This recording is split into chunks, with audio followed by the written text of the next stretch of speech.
Hello sa inyong lahat. Bali sa video na to, isasagutin natin ang katanungan ni Yanot UAE. Tinatanong niya kasi doon sa video na ginawa ko kung magkano ba ang malinis na sahod dito sa Spain, kung paano daw yung tax.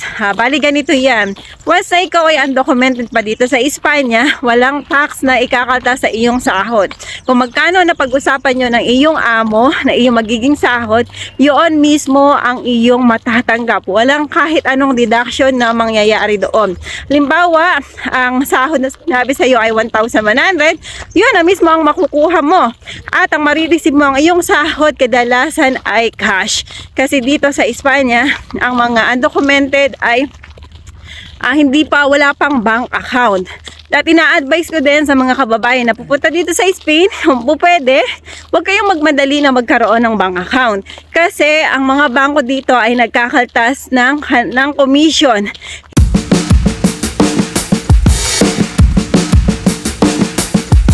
Hindi man ito monthly, may mga mostly kasi ay monthly. Is it monthly?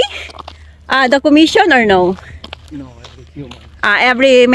Maybe every 3 months, ganyan, may commission. At minsan pa kailangan ay mayroong kang insurance. Kaya yon, ina-advise ko na huwag kayong magmadali kasi same lang din naman yung may bank account at saka wala. Mas makakasave kayo kasi minsan sayang din yung 20 euro na ikakaltas kapag nag-open kayo ng bank account. Kaya magantay na lang kayo hanggang magkapapel kayo. Ayan, kapag nagkaroon na kayo ng papel dito sa Spain, doon na may tax na makakaltas sa inyong sahod. Kung ang napag-usapan nyo ng amo nyo ay ang sahod mo ay 1,000, pero nasa pag-uusap naman yan. Kung magkano yung napag-usapan nyo na talaga. Kasi kapag may papel ka na, ang iyong magiging sahod kadalasan ay nasa 1,200. Pero ngayon kasi ang under the law ay nasa 1,300 ng mahigit ang pinakang minimum. Pero hindi yun ang matatanggap mo once na may papel ka na. Kagaya ko, ang sahod ko ay dati, nung nagkapapel na ako, may kontrata, nakalagay doon, nasa 1,260. Pero ang sinasahod ko ay 1,083. Nakalagay na doon. Ibibigay naman sa iyo yung pinakang summary ng kung magkano yung mga details, magkano yung sasahurin mo sa loob ng 1 taon, magkano yung mga deduction mo, kung ilang percent nakalagay doon, at magkano ang marireceive mo talaga monthly. Hindi na yan kasi dito kasi hindi katulad sa mga factory na depende kung may OT ka o wala. Dito kasi naka-fix.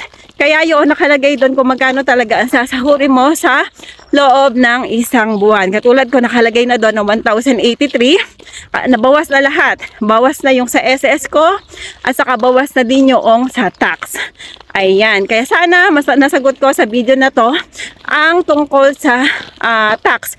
Kung magkano ba ang nakakaltas at sino ba yung kinakaltasan. Ayan. Ulitin ko lang, kapag wala ka pang papel dito sa Espanya, walang tax na ikakaltas sa inyong sahod. At walang kahit anong ikakaltas. Yung iba pa ay may additional kasi nagbibigay ng pamasahe o kaya ng pang private insurance ang amo at idinadagdag ito doon sa salary na matatanggap mo kapag ikaw ay sumahod na. Ayan, kapag may papel ka naman, doon may tax na ikakaltas sa iyo at saka SS. Pero nasa pag-uusap nyo at ilalagay naman doon, i-declare, sasabihin ng amo mo magkano talaga ang sasahurin mo monthly. Ayan, sana malinaw na ang aking explanation sa video na to. Ayan, maraming salamat sa panonood at sana kung hindi ka pa nakaka-subscribe sa aking YouTube channel, i-click mo na ang subscribe button at para ma-notify ka na may mga bago akong upload, i-click mo na ang bell button, yung all. Ayan, maraming salamat. Kung meron ka pa katanungan, i-comment mo na yan sa baba. Ayan, maraming salamat.